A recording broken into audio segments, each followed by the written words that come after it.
this destructive, provocational action implemented by the UK way before 2022, around the situation in Ukraine, around Ukraine, and of course against the European Union, that was aimed at weakening the European Union.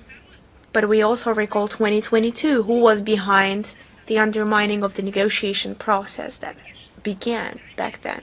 Of course it was the UK, and it wasn't just one newspaper or a couple sources, but directly Boris Johnson, if I'm not mistaken, who was the Prime Minister back in the day. Was he the Prime Minister? Who personally came to Ukraine and dissuaded the Kyiv regime from continuing negotiations with Russia. Why?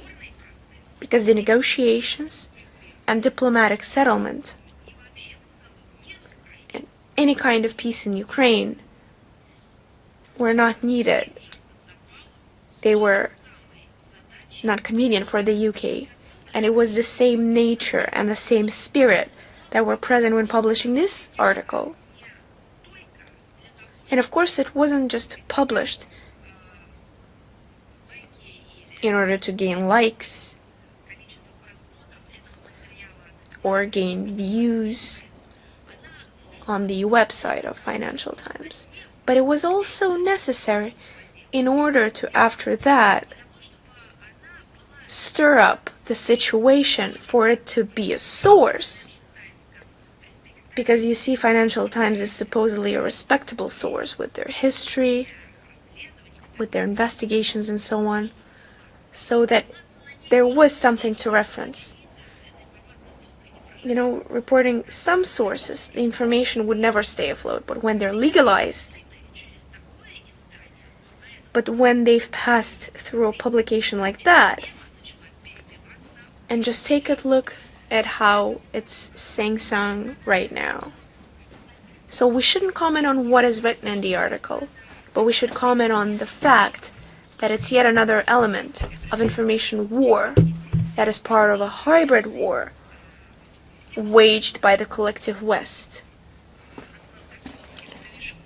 and its Anglo-Saxon bloc, where Ukraine used as an instrument and peace, stability, and security on the European continent are the anti-goal for them.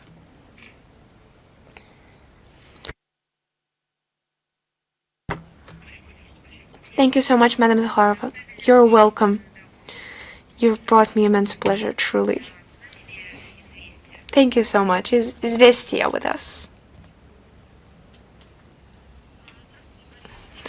Good afternoon, Madam Zakharova. We have two questions. American mass media report on the U.S. tests of the Minuteman III intercontinental ballistic missile. How does Russia assess these actions? And does Moscow view this as a threat to strategic stability and reason to adjust its own position in arms control? Russian relevant agencies, of course, monitor the actions of the United States and other states in the nuclear sphere with all the necessary thoroughness in such matters. This also applies to the testing of strategic offensive arms in the American arsenal, including the aging Minuteman III intercontinental ballistic missile.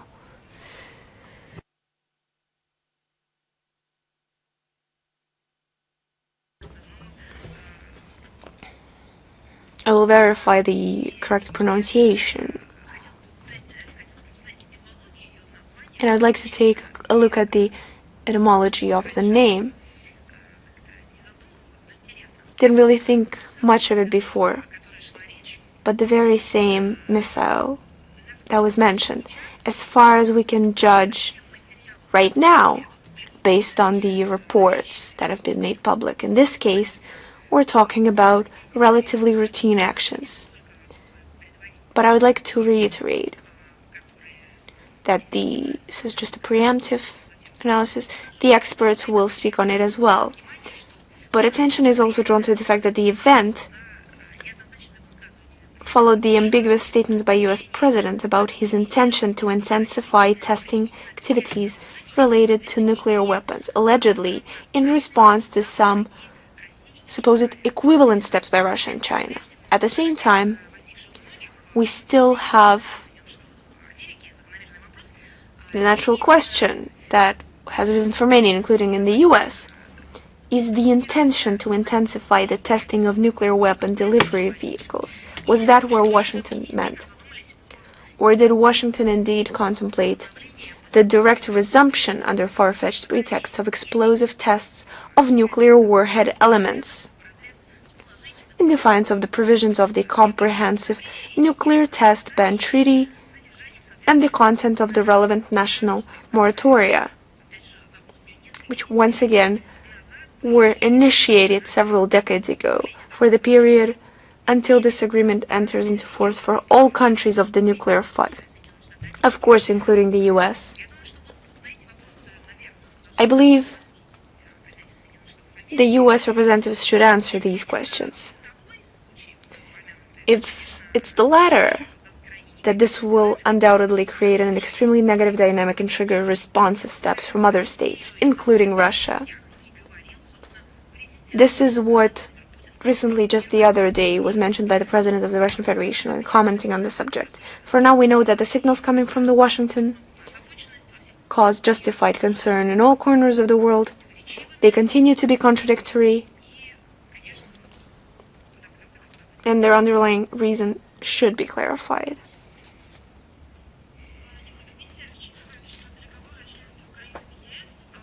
The European Commission expects the negotiations on Ukraine's membership in the EU will essentially begin by the end of the year, according to statements from the European Commission. In your opinion, are the European Union countries really ready to begin the process of Ukraine's accession to the bloc, or they're just giving empty promises to Kyiv?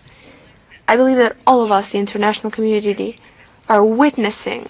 Some are contributing, some are just witnesses to a real spectacle that is being played out by Brussels and the individual member states and the Kyiv regime in the context of Ukraine's Euro integration aspirations. And it would be hilarious if it wasn't so tragic. The actors of this play, with enviable regularity, declare the readiness of the country to join the EU. They just report on allegedly achieved progress in the course of pre-accession negotiations and the successful implementation of internal reforms. But I believe everyone understands perfectly, and here there is clear consensus that in practice Ukraine is hopelessly far from fulfilling the standard EU requirements for candidate countries and is unlikely to be really ready to join the Union in the foreseeable future.